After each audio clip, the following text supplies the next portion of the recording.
Eu estou muito feliz porque Deus continua com o seu olhar de misericórdia para cada um de nós. E nós vimos ali agora há pouco, o vídeo do centenário.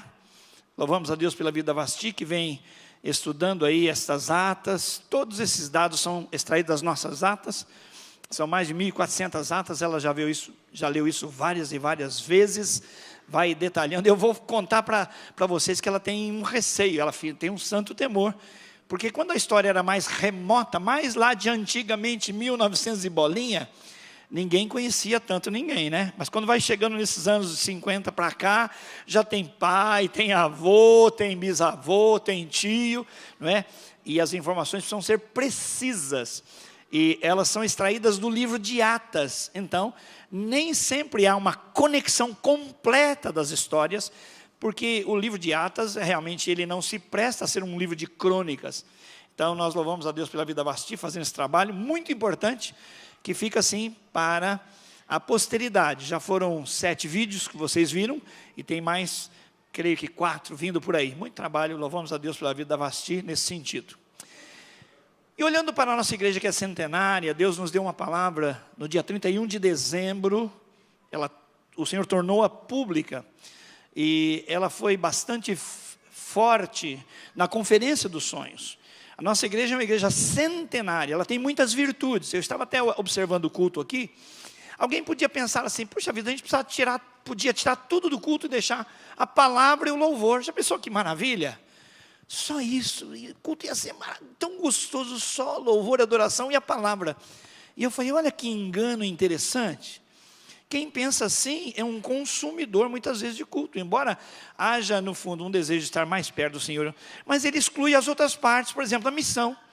O pastor Djalma contou aqui que lá na Missão Nova Criatura, não só 30 colchões foram queimados, mas as 20 camas tiveram que ser queimadas. Então é hora de missão. Eu ficar aqui no altar, na adoração, é muito importante, é fundamental. Mas amar a Deus e amar as pessoas, esse é o mandamento do Senhor para nós. Então amar as pessoas significa comunicar a necessidade das pessoas. O muro lá no ID caiu com a chuva, não é? Lá no projeto Nova, um gatuno entrou lá, levou a televisão que se via o projeto para os treinamentos, levou computador onde está a administração, coisas assim. Então, nós precisamos entender que a vida cristã, ela é global, ela é holística, ela é completa, e ela envolve muitos aspectos. E o culto, aqui ele representa um pouco dessa totalidade das coisas que nós vivemos. O momento do ministério infantil aqui, ele é muito importante, porque não é apenas uma dinâmica de receber crianças, isso pode ser feito de outra maneira, mas é que a igreja de hoje já é as crianças, não é a de amanhã, é hoje. Então, o projeto mais importante, a meu ver, o projeto mais importante que a nossa igreja tem, é o Pais Discipuladores. Porque isso é bíblico, contar às gerações que vêm os grandes feitos do Senhor, manter o coração dos nossos filhos e netos na presença de Deus. O que adianta eu e você conhecermos a Deus e a nossa posteridade não conhecê-lo? Já pensou você chegar no céu e dar por falta, né, assim, simbolicamente dizendo, não é? Poxa vida, mas cadê meus filhos? Onde estão meus netos? Puxa vida, eles se perderam no caminho. É minha e é sua responsabilidade de discipular as nossas crianças. Então o culto na nossa igreja, às vezes ele fica um tanto particionado, mas na verdade é como o corpo humano. A gente fala muito do coração e do pulmão, mas e o dedão do pé? Você sabia que nas guerras, muitas vezes as pessoas, os reis, amputavam o dedão dos 2 pés. O que é dois dedões? Dos 10, só tirou 20%, né? Tem 80%, mas não é. É que tirando o dedão, você perde o equilíbrio. Porque no corpo as coisas são importantes. Então na igreja, essas coisas são importantes. E o Senhor tem nos dito o seguinte, que a nossa igreja é uma igreja centenária, e ela tem muitas virtudes, muitos acertos. Ela tem obras que chegam às nações. Ela mantém obras que transformam famílias. Já vimos inúmeros testemunhos aqui. Mas o Senhor nos disse, mas, contudo, eis que eu tenho contra vocês uma reclamação. Eu tenho alguma coisa contra vocês.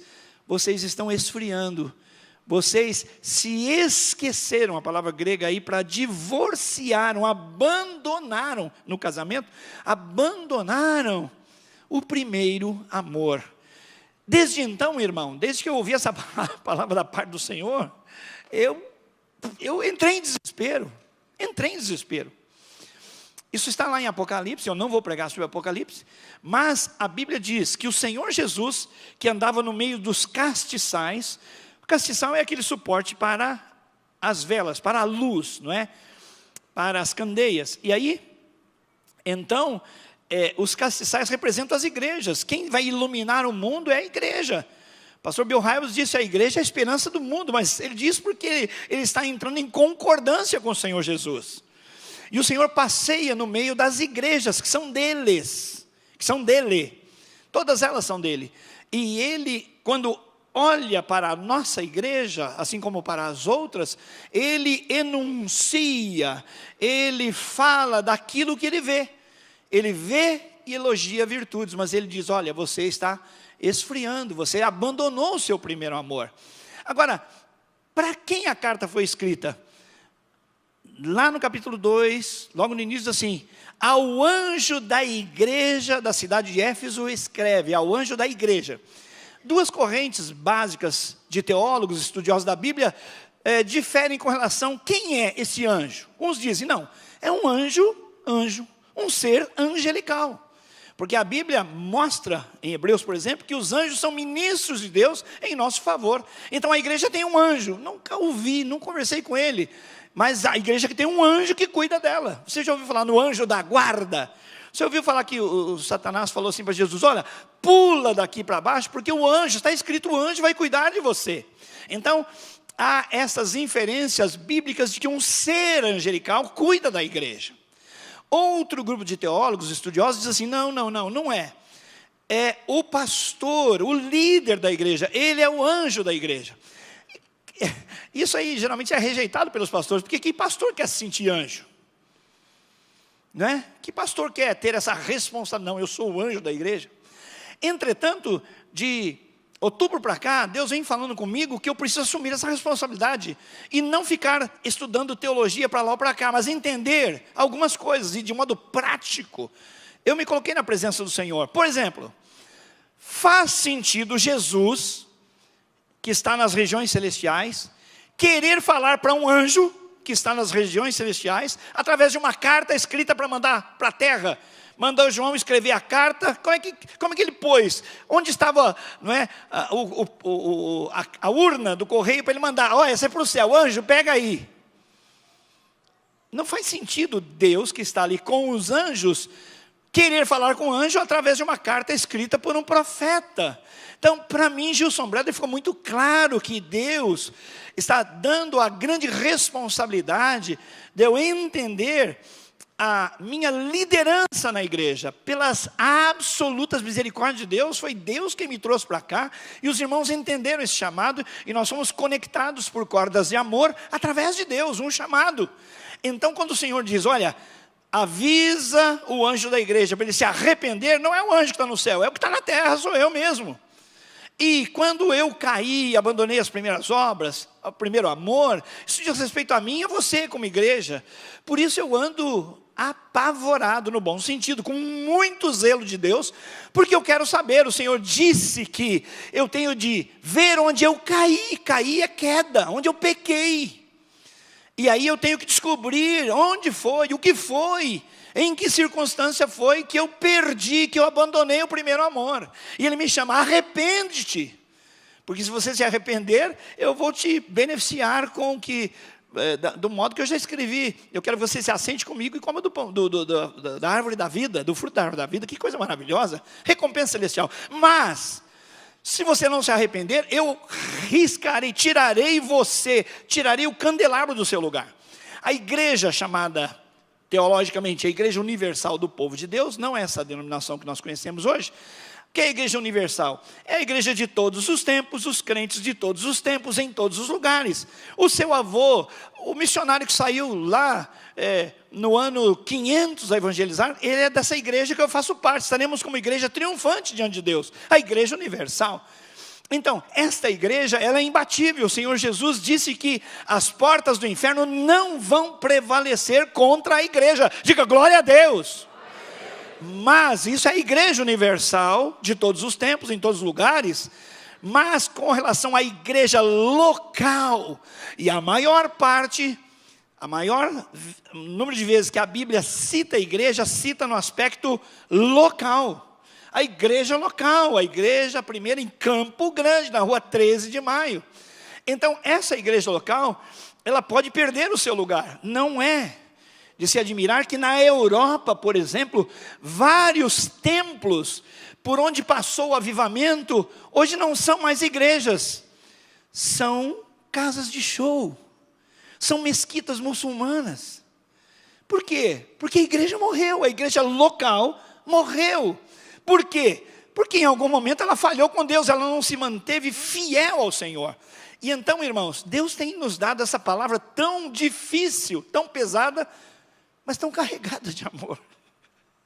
Tão carregada de amor. Deus nos alertando, Deus nos avisando que isso pode acontecer conosco, que nós não queremos. Estamos vibrando com o centenário e queremos ver muitos e muitos outros períodos diante do Senhor em absoluta obediência. Ouvimos na conferência dos sonhos que há 5 marcas de uma igreja que quer voltar ao primeiro amor: a oração, a palavra, a santidade, a obediência e a evangelização, o cumprimento da grande comissão. Então nós estamos querendo voltar para isso. Por isso hoje, vamos falar de oração.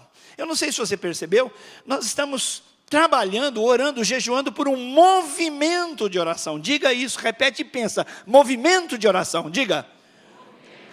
Não é uma oração qualquer, é um movimento, é um adensamento, é um engrossamento, é uma mobilização para voltarmos a orar. Quando? 24 horas por dia. Nós queremos, como Primeira Batista, orar 24 horas por dia. Claro que você não pode deixar o seu trabalho e passar as 24 horas aqui, mas nós podemos dividir essa responsabilidade, essa possibilidade e esse benefício, essa bênção. Nós fizemos o quê? Nós pegamos então 24 horas do dia e dividimos em períodos de meia hora. Então nós temos 48 períodos de meia hora. Meia-noite a meia-noite e 30, um período. Meia-noite e 30 até 1 da manhã, segundo período. E assim até chegarmos no final do dia, quando todos os horários podem ser preenchidos. O que nós precisamos fazer, meus irmãos, é comparecer diante do Senhor. Nós já falamos sobre isso aqui, mas como nós estamos esfriando, nós ouvimos e deixamos para lá. Muitos de nós aqui ouviram e falaram: depois eu faço. E o depois ficou para depois, que ficou para depois, ficou para depois, ficou para depois. Quer dizer, o nosso coração não foi mobilizado. Deus, o Senhor Jesus está nos alertando para irmos à oração. A gente ouviu isso, achou bonito e não fez nada. Então hoje o Senhor tem nos trazido para uma realidade que está no livro de Abacuque. Mantenha a sua Bíblia aberta no livro de Abacuque. Pega o Novo Testamento, Mateus. Aí olha, anda para trás, aqueles livrinhos pequenininhos, 5 livros para trás, está o livro de Abacuque. Abacuque, no capítulo 2, no versículo 1, diz assim: ficarei no meu posto de sentinela e tomarei posição sobre a muralha. Aguardarei para ver o que o Senhor me dirá e que resposta terei à minha queixa. Outras traduções dizem: eu subirei à torre de vigia. A torre de vigia. Que torre é esta? Qualquer filme, até de faroeste, vai mostrar que as cidades eram guardadas, cercadas, e havia o quê? Os guardas, as sentinelas nas torres. As cidades precisavam ser protegidas pelo alerta em tempo. Olha, está vindo alguém ali, quem será? Não, olha, chega mais perto, não atira não, vamos ver quem é. É fulano de tal, é de casa, pode chegar. Mas assim se identificava o inimigo, quando você via na torre de vigia, na torre de sentinela, o barulho, quando você ouvia, ou quando percebia poeira de longe, E aquilo sinalizava o quê? Possivelmente um grande exército que vinha para tomar a cidade. O Abacuque passou por uma situação dessa. Por volta do ano entre 600, vamos arredondar, 600, 650 antes de Cristo, lá em Judá, no reino de Judá, houve um momento muito crítico, onde o povo de Deus havia abandonado o Senhor. E Deus está levantando o grande exército da Babilônia, o exército caldeu, para guerrear contra o Egito, e o Egito sai vencido, e a esperança de Judá estava no Egito, que era um parceiro grande. Imagine duas grandes nações enormes, e uma pequenininha, ali como um satélite, pequenininha, é Israel, Judá está ali. E aquelas duas grandes nações, elas vão levar no rodo a Judá. E então, como supostamente o Egito é parceiro naquela ocasião de Judá, então o povo de Judá fica torcendo pelo Egito. E o Egito sai para guerrear contra a Babilônia, contra o exército caldeu, só que esse estava tão forte que derrotou. Os egípcios voltaram. E aí Judá ficou desguarnecido. E aí vai subir contra Judá o exército caldeu. Então todas as cidades estão alertas, mas quem mais está alerta é o profeta Abacuque. E o Abacuque, eu não vou pregar com uma estrutura de sermão normal, homilética, mas eu vou fazer destaques no livro todo.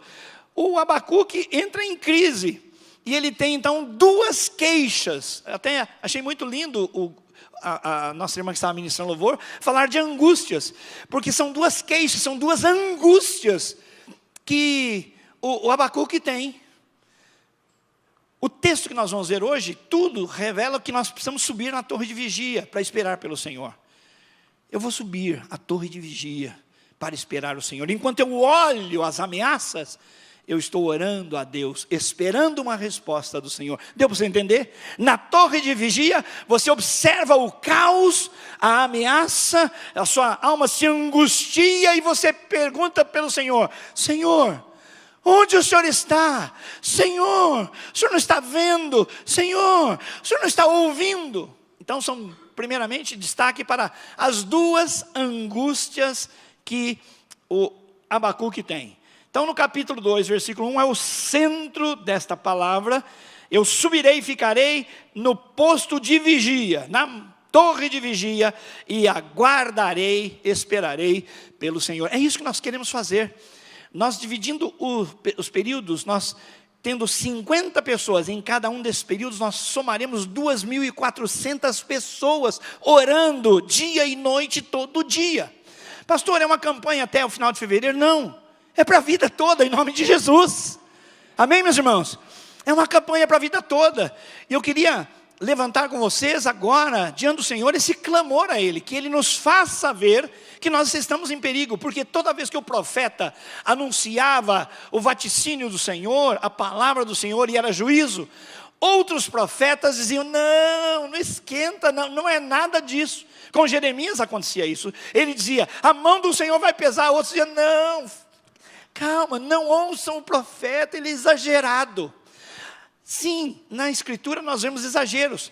Noé estava construindo uma arca dizendo: o julgamento de Deus virá. E todos diziam: ele é louco, o velho está gagá, não tem nada a ver. Não tem chuva por aqui, não tem rio, não tem mar, não tem nada. O cara está construindo um barco para quê? E quando ele terminou de construir o barco, veio o dilúvio e só ele e a família dele sobreviveram. E todos certamente gritaram desesperados: abre a porta, abre a porta, abre a porta, desculpa, nós não te ouvimos. E o Senhor disse: o Senhor mesmo fechou a porta, e a porta que Deus fecha, ninguém pode abrir. É a porta do juízo. Sodoma e Gomorra, a mesma coisa. Vamos tirar Ló de lá com a sua família, porque o Senhor vai destruir. Mas eles não queriam, não é bem assim. Então, repentina destruição. Acerca da volta do Senhor, as pessoas dizem: que história é essa que Jesus vai voltar? Quantos milhares de anos já se passaram? Isso aí é conversa fiada. Isso já no tempo do Novo Testamento diziam para Pedro: Pedro, para com isso. Para com isso de falar que o Senhor vai voltar, tanto tempo já passou, não tem nada a ver. E ele diz, olha, eles estão operando assim nos seus corações, descrendo daquilo que é fato e vai acontecer. O Senhor Jesus, a respeito das profecias da sua vinda, da sua paixão, da sua morte, cumpriu mais de 300 profecias do Antigo Testamento. 300, mas as pessoas não queriam ouvir. E assim aconteceu. Há cerca de outras 500 palavras sobre a volta do Senhor, e Ele vai voltar. Mas quando nós esfriamos na fé, quando nós nos tornamos cínicos, nós falamos, gente, nada a ver, nada a ver, nada a ver é um demônio. Nada a ver é um demônio que está levando as pessoas ao erro. Por isso, irmãos, em nome do Senhor Jesus, ouçam a palavra do Senhor. Não ouçam o pastor Gilson, ouçam a palavra do Senhor.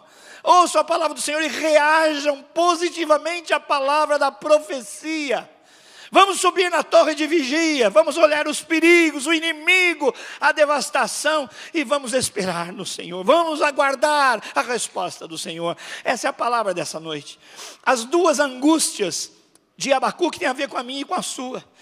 A primeira está no capítulo 1, versículo 2. Até quando, Senhor, clamarei por socorro sem que tu me ouças? Até quando gritarei a ti? Está acontecendo violência, tem violência, sem que tragas a salvação. Senhor, onde estás? Essa é a angústia, a queixa. Senhor, a gente ora, mas onde está o Senhor que não responde? Ele confirma isso, dizer, por que me fazes ver a injustiça, me fazes contemplar a maldade, a destruição, a violência estão diante de mim, a luta e a conflito por todo lado, por isso a lei se enfraquece, a justiça nunca prevalece, os ímpios prejudicam os justos e assim a justiça é pervertida. Interessante, meus irmãos, que nessa primeira angústia, ele não está falando dos bárbaros, ele não falando dos egípcios, nem dos assírios, e nem dos medo-persas, e nem também dos caldeus. Ele está falando do povo de Deus, que o povo de Deus havia se prostituído. O povo de Deus mantinha relações com ídolos, prostituiu-se, entrou na luxúria, na vergonha. A injustiça comandava a sociedade dos filhos de Deus. Então ele está gritando por socorro, enquanto vê, Senhor, nós perdemos a fé, Senhor, olha o que nós estamos fazendo.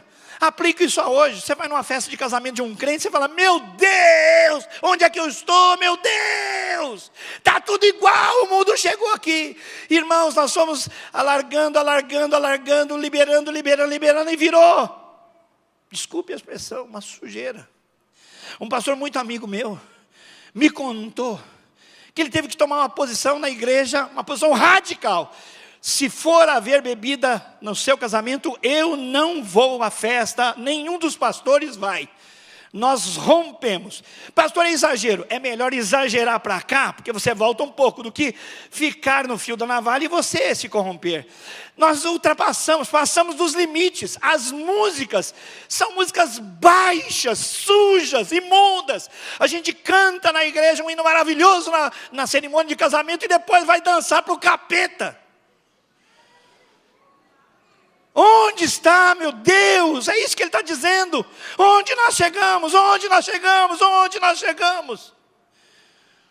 Esse pastor disse, tivemos que tomar uma posição, porque um dia, um determinado casal disse, venham para o nosso casamento, mas olha, vou pagar Uber para todos voltarem para casa. Venham sem carro, porque vocês não vão poder dirigir. A hora que sair daqui, vai sair todo mundo mamado. Ele assumiu, eu noivo, vou pagar Uber para todo mundo que quiser vir para encher a cara. Você fala, meu Deus, é essa angústia. Ele está dizendo, Senhor, nós perdemos o caminho, nós nos sujamos, Senhor, nós estamos enlameados com o pecado. Senhor, o Senhor não ouve quando eu estou vendo, Senhor, olha o que eu estou enxergando diante dos meus olhos, dentro da tua casa, dentro do teu povo.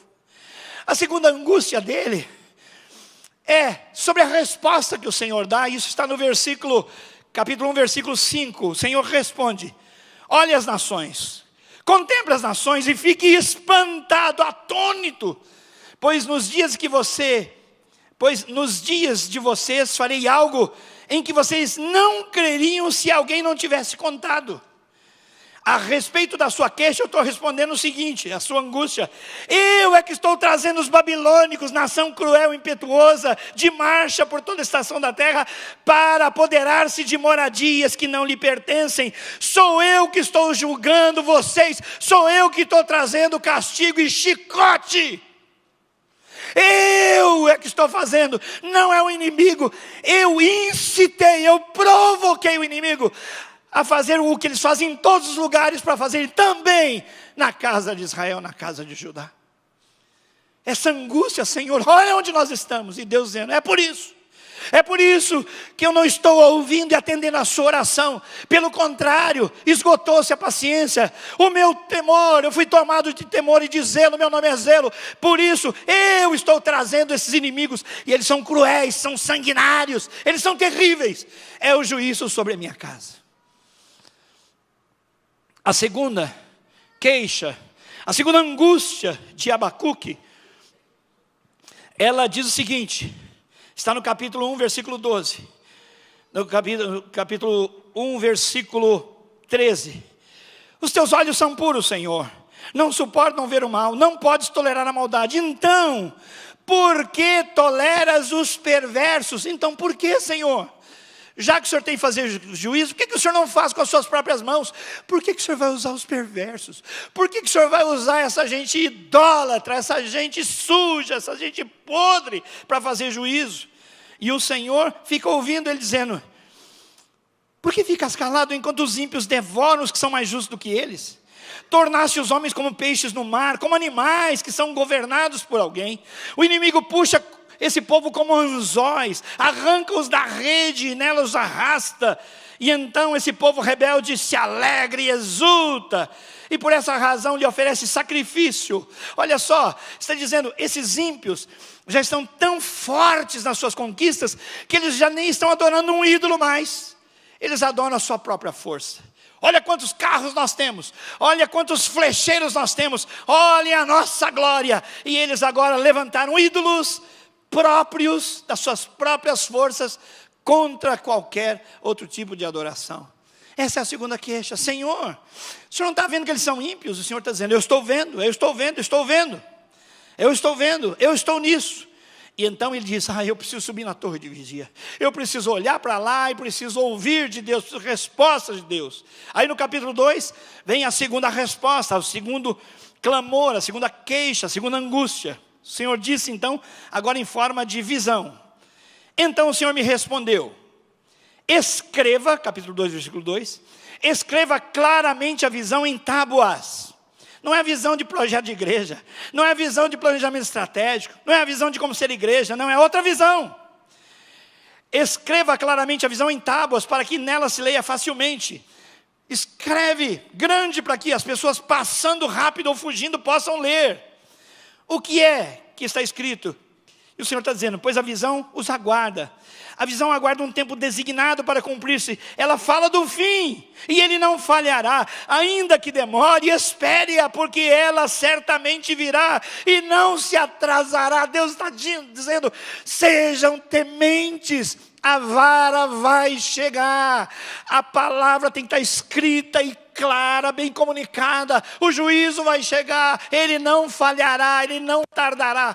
Chegará, pode atrasar os seus olhos, mas ele chegará. Então, a primeira igreja batista de Campo Grande, com muito temor e amor, orando por mim mesmo. Deus sabe as horas, Deus sabe os rogos e os prantos e as lágrimas que eu tenho derramado diante do Senhor, dizendo: Senhor, sou eu. Mostra o meu erro, mostra o meu pecado, me leva onde eu caí, Senhor. Eu represento um povo, e o meu povo também precisa voltar-se para Ti, achar o caminho da adoração perfeita. E isso, irmãos, precisa de oração. Temos que subir na torre de vigia, olhar o cenário, e olhar para o Senhor e clamar por misericórdia. Nós vemos tantas coisas acontecendo no Brasil e vão nos influenciando, que nós precisamos saber de uma coisa.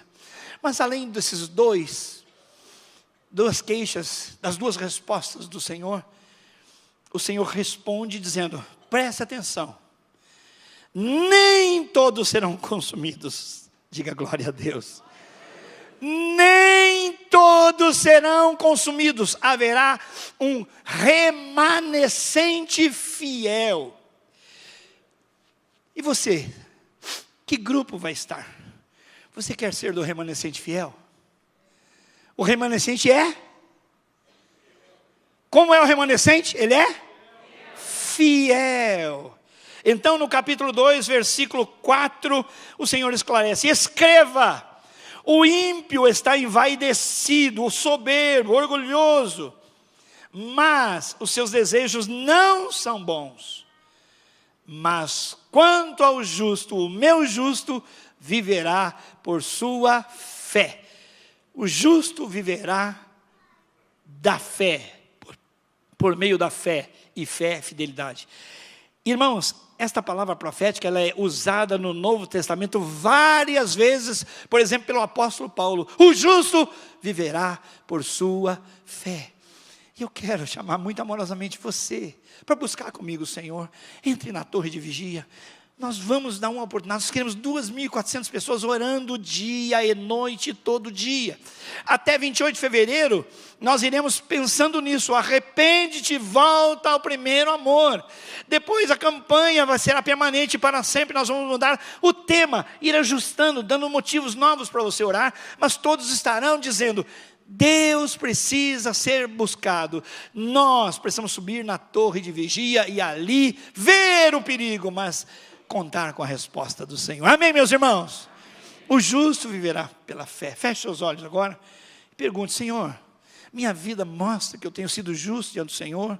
O que eu penso, o que eu faço, a minha obediência ou minha desobediência, Senhor? O Senhor me aprova, Senhor? Eu sei que sozinho eu não posso ser fiel, mas Pai, o Senhor tem olhado a minha vida, eu estou me importando com o Senhor. Eu vou ser considerado dentre esse remanescente fiel, os que não serão aniquilados, porque serão fiéis, aqueles que vão ser do contra, se chamar de santinho, espírito religioso. Será que eu vou ficar entre esses, Senhor? Eu quero, meu Pai, eu quero ficar entre aqueles que serão preservados. Oh Deus, no nome de Jesus, Espírito Santo, fala o nosso coração, nos leva para a fidelidade. Queremos ir para a torre de oração e ali aguardar a palavra do Senhor. Queremos ver o perigo e encarar que a nossa vida nos sentencia, mas o Senhor é fiel e justo e perdoa os nossos pecados. E o Senhor vai ter misericórdia de quem portar-se com arrependimento. Essa é a tua promessa. Nós oramos agradecidos no nome de Jesus. Aí o Senhor, continuando, meus irmãos, você vai para o capítulo de número 2 e você vai ver 5 ais.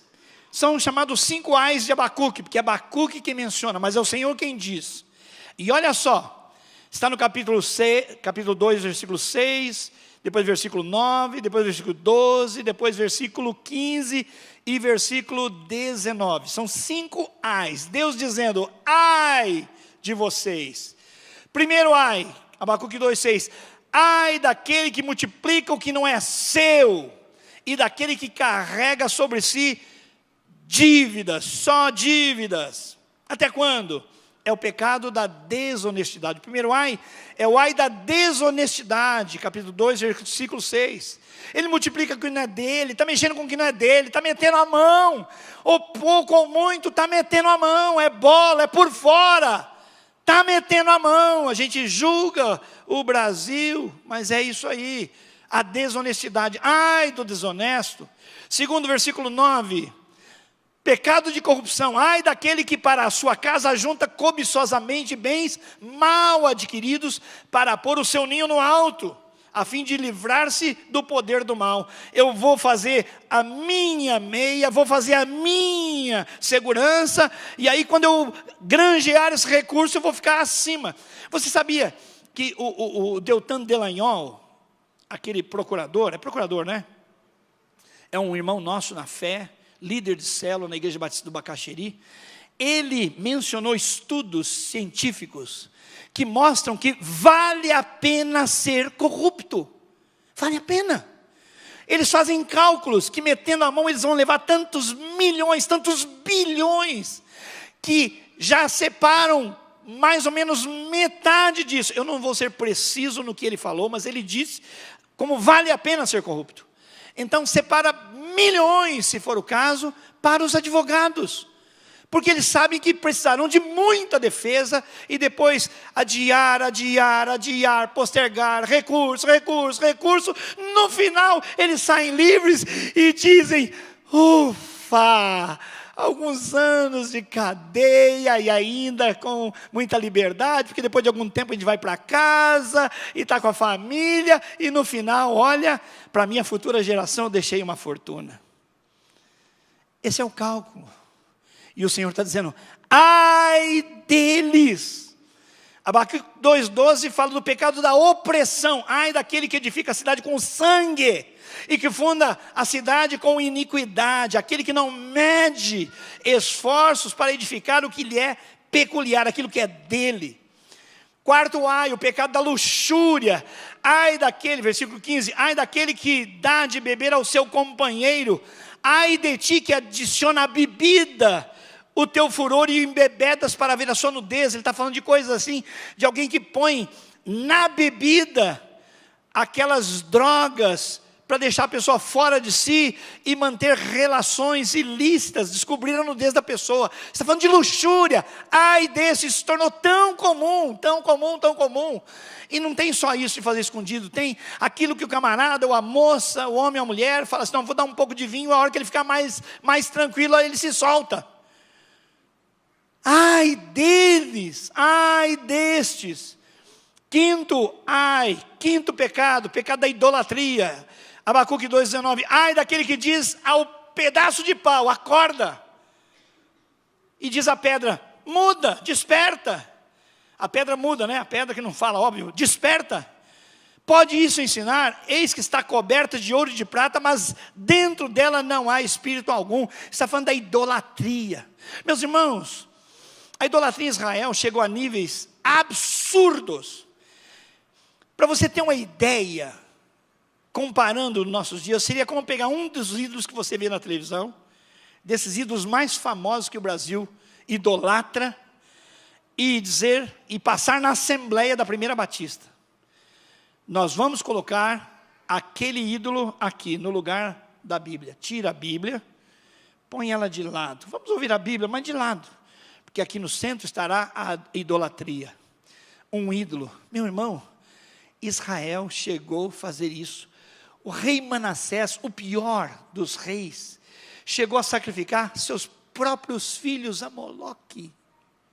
Sacrifício de criança. Tirou a palavra, tirou Deus e colocou ídolo. Foi numa outra época, mas isso sempre batia às portas do povo de Deus. Por isso Deus está dizendo, alerta igreja, primeira igreja, alerta. Olha onde você caiu, porque eu quero abençoar você e não quero o seu mal. Em seguida, meus irmãos, a grande revelação de Abacuque, é o que já li, o justo viverá pela fé.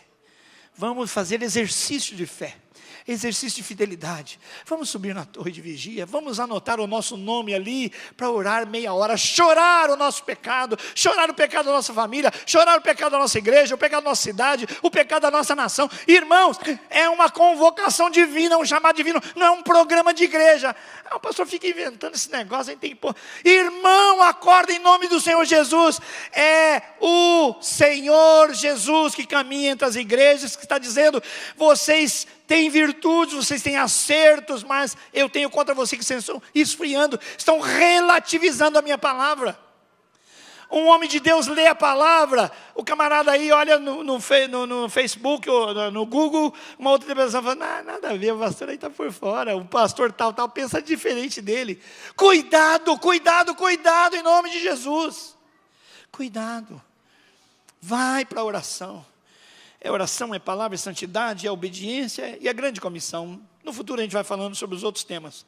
Por último, irmãos, a oração de Abacuque, diante das respostas do Senhor, que é juízo mesmo, vem da minha parte, eu que estou constrangendo, eu que estou impulsionando, eu que estou mandando, movendo o coração dos inimigos para virem. E diante do fato de que eu disse, haverá um remanescente fiel, o justo viverá por sua fidelidade, diante de eu declarar por que é que eu dou esses ais, eu como Deus zeloso, eu, Abacuque, quero orar. Eu estou aguardando na torre de vigília. Então, ele ora no capítulo 3, de uma maneira maravilhosa, falando dos feitos do Senhor. Capítulo 3 começa a oração do profeta Abacuque, uma confissão. Uma confissão. E aí ele vai falando, Senhor, nós ouvimos da tua fama, tudo que o Senhor fez no passado, faz de novo. Essa é a oração de Abacuque. Senhor, já ouvimos dos teus feitos maravilhosos, faz de novo. Essa é a minha oração e a sua. Senhor, o avivamento, faz de novo, mostra, Senhor, tua bondade e misericórdia, e atinge-nos com um poderoso avivamento, até que a terra se encha da glória de Deus, como as águas cobrem o mar. E aí ele está dizendo, olha, enquanto o Senhor não responder, eu tenho de ter uma posição. Olha só, presta atenção. Enquanto o Senhor não responder, eu tomo posição. Subi à torre de vigia. Eu olho o perigo e clamo ao Senhor. No versículo 18, ele vai dar a resposta. Mas antes ele diz, olha, capítulo 3, versículo 17. Mesmo não florescendo a figueira, não havendo uvas nas videiras, mesmo falhando a safra de azeitonas, não havendo produção de alimento nos campos, nas lavouras, e nem lá as ovelhas no curral ou os bois nos estábulos, ainda assim eu exultarei no Senhor e me alegrarei no Deus da minha salvação. O Senhor, o soberano, é a minha força. Ele faz os meus pés como as do servo, faz-me andar em lugares altos. Eu estou. Pode chegar. Eu estou dizendo, está tudo ruim, estou sentindo que realmente a produção caiu, não há alimento, está faltando, a vara de Deus está comendo solta, mas eu já tomei posição, subi na torre de vigia, eu olho o perigo, olho tudo que está acontecendo, mas eu esperarei do Senhor, e Ele é a minha força. Eu exultarei, eu me alegrarei no Senhor, eu estou entre aqueles que querem ser fiéis. Amém, meus irmãos? Amém. Abra o seu boletim. Está aí dentro do seu boletim. Vamos praticar a palavra. Dentro do seu boletim. Pastores, peguem as canetas aqui. Quem precisa de caneta, tome a caneta para assinar aqui. Há uma parte pretinha, você vai destacar, deixar como marcador de Bíblia. Vai colocar o horário que você escolheu aqui.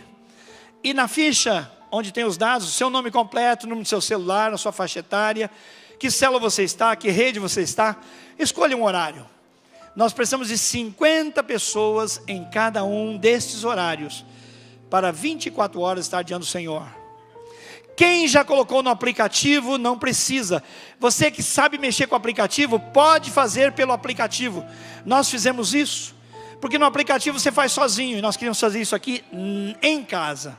Então venha à frente, fique em pé agora que você vai precisar de caneta. Fiquem em pé, aqueles que já vão assumir essa posição em Deus, de subirem à torre de vigia. Assuma o horário na torre de vigia. Fique em pé, você que está dizendo, Senhor, eu quero ir para a torre de vigia. Eu estou consciente do meu pecado, do pecado da minha igreja, do pecado da minha nação. Eu estou consciente do pecado dos evangélicos. Senhor, eu quero ser contado no remanescente fiel. Eu quero fazer diferença. Eu quero ir orar essa meia hora, fazendo um movimento de oração, buscando o Senhor enquanto se pode achar. Diga sim para o Senhor, diga sim para o Senhor. Você pode agora, no nome do Senhor, dizer sim, Senhor. Precisamos de 50 pessoas para cada horário desses, orando meia hora, dizendo, Senhor, conta comigo. É no horário que você preferir, que você escolher. Não tem horário mais sagrado, embora existem horários de maior sacrifício. Talvez você tenha que levantar de madrugada. Senhor, eu vou estar com o Senhor 3 da manhã, das 3 às 3h30. Senhor, eu vou levantar às 2 da manhã, das 2 às 2h30. Mas responda para o Senhor, por favor. Igreja, ouça. Não entenda que o pastor está afetado emocionalmente. Não entenda que o pastor está pessimista, que o Senhor só está olhando as coisas ruins. Porque o nosso Senhor Deus já elogiou a igreja, tantas virtudes, graças a Deus. Mas nós estamos esfriando, irmãos, nós estamos esfriando. Nós esfriamos nos nossos relacionamentos. A família já não é mais a mesma coisa. Marido está sendo tratado de um jeito, mulher está sendo tratada de um jeito. Precisamos melhorar os casamentos, o relacionamento com os filhos, a nossa vida no ministério, servindo a Deus em diversas oportunidades. A gente quer melhorar de vida para ficar mais tranquilo. E aí a gente tira a igreja, não é? A gente tira a igreja, a gente tira os cultos, a gente vai aliviando para nós. E Deus está dizendo, vai haver sentença, vai haver chicote para quem substituir o zelo do Senhor. Ele nos amou, Ele nos criou para sermos segundo a vontade dEle. Pai, no nome de Jesus, vem cantar. Vamos cantar a última canção, um pedacinho só e eu encerro com oração. Vamos cantar aquela última canção que falou de esse fogo santo, um fogo que nos acomete, um fogo que toma a nossa alma. Eu quero de novo, eu quero sentir o Senhor de novo, eu quero me dedicar ao Senhor de novo.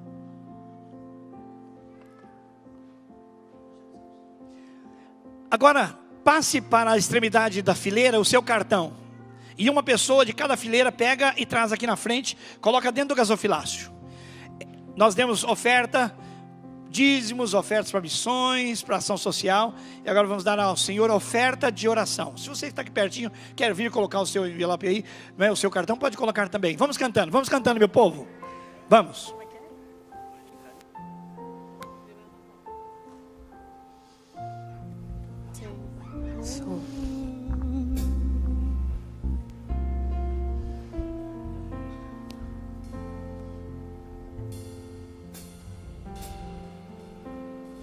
Anseio por mais de ti, com meu respirar, com meu caminhar, eu queimo de amor por ti.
nosso Pai, no nome de Jesus, queremos subir na torre de vigia, e não só contemplar a calamidade, o risco, o perigo, o juízo, mas queremos esperar do Senhor, e já recebemos a provisão e a palavra: o justo viverá por sua fidelidade. Nós não seremos consumidos, Senhor. Os ais foram lançados, mas nós estamos declarando o nome do Senhor. Tem misericórdia, move-nos pelo Teu Espírito. E Senhor, quando estivermos orando, não aqui no templo, mas lá em casa, 2 da manhã, 2h30, 3, 4 horas da manhã, a Tua igreja vai estar conectada. Ela não precisa estar aqui, estará na cidade. Todos os bairros da cidade serão abençoados, porque haverá atalaias, torre de vigília, em todos esses lugares. Consagramos, pois, a Ti o desejo do nosso coração. Queremos responder positivamente a Ti, no nome de Jesus. Amém. Meu irmão, não é para orar aqui no templo. Em momento algum eu disse orar aqui. É meia hora de oração na sua casa, onde você estiver. Seria impossível manter o culto 24 horas todos os dias, a vida toda. É onde você estiver, tá bom? Então preenche seu cartão, joga ali, e nós vamos levantar um grande movimento em resposta ao amor do nosso Deus. Vai na graça, na misericórdia e na paz do Senhor Jesus. Amém e amém. Deus te abençoe. Obrigado, turma linda.